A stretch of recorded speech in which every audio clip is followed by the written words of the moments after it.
So ఇప్పుడు మీరు movies కూడా ఇప్పుడు ఫౌజీ కానీ లేదా ఇలాంటి మూవీస్ ఫ్యూచర్ ప్లానింగ్ ఉన్నాయి కాబట్టి సో పింగ్ పాంగ్ సూర్య గారు ఏమనుకుంటారు నెక్స్ట్ 5 years లో ఇది నా గోల్ లేదా మూవీ ఇండస్ట్రీలో ఇలా ఉండాలనుకుంటున్నాను అన్నది అలా నేను లేదండి, ఇంకో గంట అయితే భోజనం చేద్దాం అనుకుంటాను. 1 అవుతుంది కాబట్టి నేనేమి నాకు మీ ఫ్రస్ట్రేషన్ నిజంగా 1 అయితే భోజనం చేద్దాం అనుకుంటాను, ఈవినింగ్ 8 అయితే ఏదైనా బ్రేక్ఫాస్ట్ చేద్దాం అంతే తప్ప నేను స్పెసిఫిక్గా అది చేసేయాలి ఇది చేసేయాలి అది రీచ్ ఇది ఏం లేదు. ఇట్స్ అ లైఫ్, కాలం ఎటు తీసుకువెళ్తే ఫ్లో అంతే ఫ్లో ఎప్పుడు 100% ఇట్స్ అ ఫ్లో అంతే తప్ప మనం ఏదో అనుకుని రీచ్ అయిపోవాలి, ఏదో అనుకుని టార్గెట్ పెట్టుకోవాలి అన్నది మన చేతిలో ఏం ఉండదు అనిపిస్తుంది. నేను ఉన్న రోజులు ప్రతి మినిట్ మనం హ్యాపీగా ఉండగలిగితే అదే లైఫ్.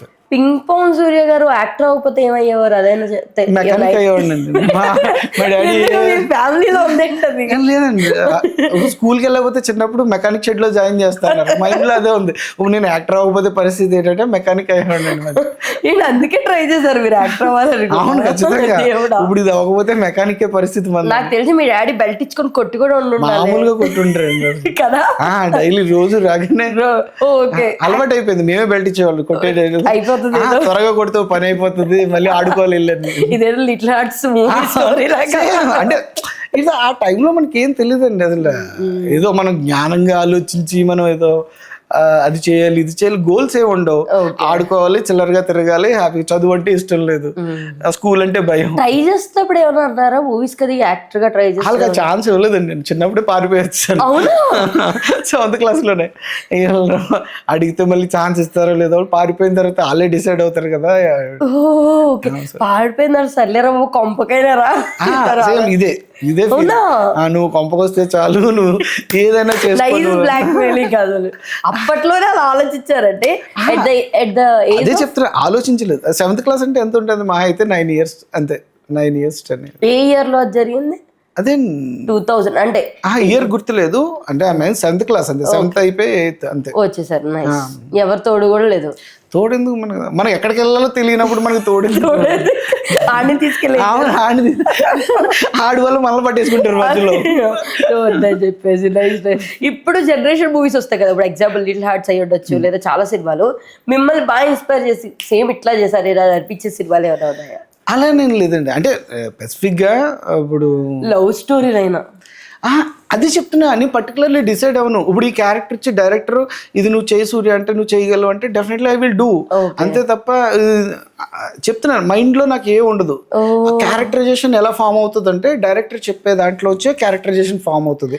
ఆ గ్రాఫ్ మనం ఓవర్ చేయకూడదు, ప్లస్ ఆ క్యారెక్టర్ని డౌన్ చేయకూడదు. ఆ స్కేల్ ఆఫ్ గ్రాఫ్ మనం ఎప్పుడైతే మెయింటైన్ చేస్తామో, డైరెక్టర్ని ఎప్పుడైతే ఫాలో అవుతామో 100% ప్రతి ఆర్టిస్ట్ సక్సెస్. మీకు కనీసం ఇప్పుడు చూసే సినిమాల్లో కూడా ఇది నాకు జరిగిద్ది సేమ్ ఇట్లాంటిదే సిచ్యువేషన్స్, అవును ఆ టైంలో ఇలాగే జరిగిందని ఏదైనా మూవీ చూసినప్పుడు అనిపిస్తుంది. అన్ని సినిమాలు జరిగినప్పుడు నేనే హీరో అని ఫీల్ అవుతాను కాబట్టి అన్ని నాకు జరిగిన ఫీలింగే ఉంటుందండి సీరియస్లీ. ఇప్పుడు KGF చేస్తే ఇంత బంగారం నాకు ఇప్పుడు వస్తే నేను ఎలా చేయాలి ఏంటి అసలు, ఒకవేళ నిజే అని KGF అనిపిస్తుంది.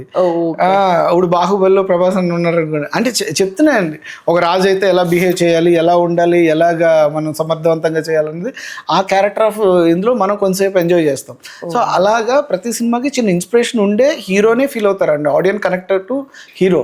ఇన్ని సినిమాలు వచ్చినాయి కదా, మీరు ఎక్కువ టైమ్స్ చూసిన సినిమా ఏంటంటే ఎన్నిసార్లు చూసినా మీకు బోర్ కొట్టిన మూవీ? నేనా సరే అదే ఆ నలుగురు జై చిరంజీవ ఇవన్నీ ఫన్ మీరు చేసిన వాటిలో నేను చేసాను. ఓకే, ఒకవేళ మామూలుగా వేరే హీరో లేదా వేరే నేను సూర్య గారి ఫ్యాన్. సూర్య మామూలుగానే చిన్నప్పటి నుంచి కూడా నాకు సూర్య గారు అంటే, చిరంజీవి గారి తర్వాత నాకు సూర్య గారు అంటే చాలా ఇష్టం. అంటే చిరంజీవి గారు అంటే నా చిన్నప్పటి నుంచి మా ఇన్స్పిరేషన్. సూర్య గారు అంటే తర్వాత ఊహ తెలిసిన తర్వాత ఆయన ఇలాంటి పితామహ ఈ సినిమాలు చేశారు కదా విక్రమ్ గారు. సో అలాగా ఆయన సినిమాలు గజనీ అవి ఇవి అన్నీ చూసి హౌ టు క్యారెక్టరైజేషన్ మన దాకా వస్తే ఎలాగా చేయాలి, సూర్య గారు చిన్న ఇన్స్పిరేషన్. పింగ్ పాంగ్ సూర్య గారు ఇప్పటిదాకా క్యారెక్టర్స్కి వచ్చి ఒక హై పీక్లో ఉన్నప్పుడు జై చిరంజీవి అలాంటివి చేసినప్పుడు ఏదైనా క్యారెక్టర్ వచ్చి నాకు ఇది నచ్చలేదు నేను చెయ్యను అని ఎప్పుడైనా చెప్పారా? చెప్పలేదు, నెవర్. నాకు అడుగు తినే క్యారెక్టర్ వచ్చినా, అమలాపురం ప్రెసిడెంట్ వచ్చినా సరే never. I'm ready to do. నేను చేయడానికి రెడీగా ఉన్నా. అవతల వాళ్ళు అంటే డైరెక్టర్ ఈడు ఆ క్యారెక్టరైజేషన్లో సరిపోతాడా లేదా, ఫిట్ అవుతాడా లేదా అన్నది డైరెక్టర్ చాయిస్. ఒకవేళ వన్స్ డైరెక్టర్ డిసైడ్ అయిన తర్వాత డెఫినెట్లీ ఐఎమ్ డూ. మీరు బిల్డింగ్ ఎక్కి యాక్షన్ చెప్తే దూకే అయినా సరే నేను ready. I'm ready. Nice. Serials ఇట్లా కూడా మీరు అడుగు పెట్టి అలా కెళ్ళి వచ్చినవి కూడా ఉన్నట్టు. అవునండి, టైం సరిపోక. మా అన్నయ్య చేశాను, అది అమెరికా అమ్మాయిని ఒక సీరియల్. అవును, వచ్చేది అమెరికా అమ్మాయి చేశాను, జీ తెలుగు, రెండు జీ తెలుగు చేశాను. సో మధ్యలో వాళ్ళ షెడ్యూల్ కి నా సినిమాలకి ఇది సెట్ అవ్వట్లేదు. ఇంకా వాళ్ళే క్యారెక్టర్లు వేరే వాళ్ళని పెట్టుకోవాల్సి వచ్చింది. అందుకే అంతే కదా. అందుకే మనం ఫుల్ ఫ్లెజ్డ్ గా సినిమాలు చేస్తే సీరియల్ ఇటు టైట్ షెడ్యూల్ ఉంటుంది. ఎందుకంటే వాళ్ళ సీన్స్ కానీ వాళ్ళ టైమింగ్ కానీ చాలా ఫాస్ట్ ఉంటుంది. ఇక్కడ మూవీ రిలాక్స్డ్ గా ఉంటుంది. సో రెండు మనం బ్యాలెన్స్ చేయలేక. సో ఇప్పుడు కొత్త జనరేషన్ నుంచి చాలా మంది ఇండస్ట్రీకి వస్తున్నారు, మీరు చాలా మంది నుంచి వస్తున్నారు. అలా ఇంత ఈజీగా ఎలా అని కూడా మీకు అనిపించదు అసలు? నేను ఈ జనరేషన్ మళ్ళీ కొత్త కాబట్టి నాకు పెద్దగా ఏమనిపించలేదు. అండ్ దట్టు ఇప్పుడు వచ్చే జనరేషన్ వాళ్ళకి మీరేం చెప్తారు మూవీస్ గురించి? సీనియర్ సీనియర్ కాదు, నేను ఐఎమ్ బాండ్. మళ్ళీ నేను పుడుతున్నా. ఇప్పుడు చెప్పాను కదండి, ప్రతి సినిమాకి నేను క్యారెక్టర్ పరంగా పుడుతున్నా. కాబట్టి ఇప్పుడు చెప్పే వాళ్ళకి అంత అంటే నేను చెప్పేంత ఇది లేదు. నేను ఇంకా ఏదైనా ఉంటే ఫాలో చేస్తా అంతే. నేర్చుకుంటా, ఖచ్చితంగా నేర్చుకుంటా. సో ఇప్పుడు మిమ్మల్ని స్మాల్ ర్యాపిడ్ ఫైర్ లా అనమాట. నేను అడుగుతాను, దానికి సింగిల్ లైన్ ఆన్సర్స్ చెప్పండి. మీకు కలిసి వచ్చారు ఈ పర్సన్ వల్ల ఇట్లా అని అనిపించే పర్సన్ ఎవరైనా ఉన్నారా? రాజమౌళి సార్. నైస్. సో ఒక హీరో మూవీ, అది ఆయన మూవీ రిలీజ్ అయిందంటే పక్క మీరు థియేటర్లో వెళ్ళి చూడాల్సిందే అనుకున్న హీరో ఎవరు? చిరంజీవి సార్ పక్కగా. ఓకే.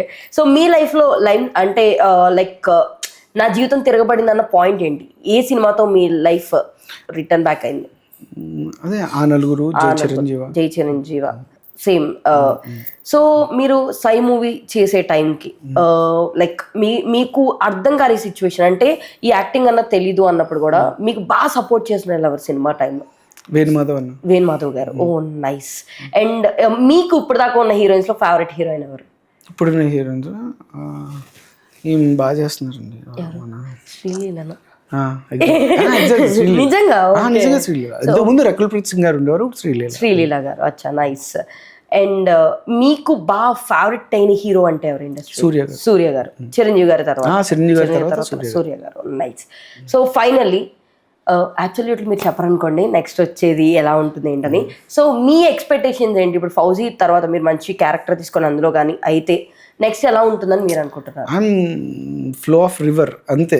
నేను అలా వెళ్ళిపోతుంటాను తప్ప, అంటే నేను నిజంగా చెప్తున్నా, ఐఎమ్ నాట్ ఏ బ్రెయిన్ లో, మెంటల్లీ, హార్ట్ లో కూడా నాకేమి ఇది అని ఏం లేదు. It's a flow. ఏదొచ్చినా సరే I accepted. Okay. Okay. Who is your favourite director?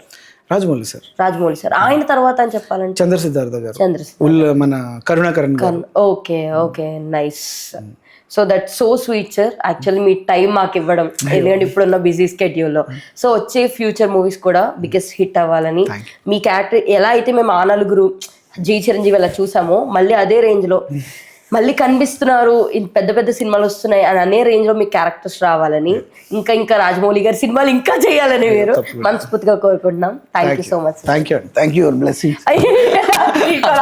నన్ను పెద్దవారు చేయొద్దు ఇక్కడ. Thank you so much. Me blessings ఎప్పుడు ఇలా ఉండాలని హార్ట్ఫుల్ గా కోరుకుంటున్నా. యూస్ అందరికీ కూడా థ్యాంక్ యూ అండి. Thank you so much.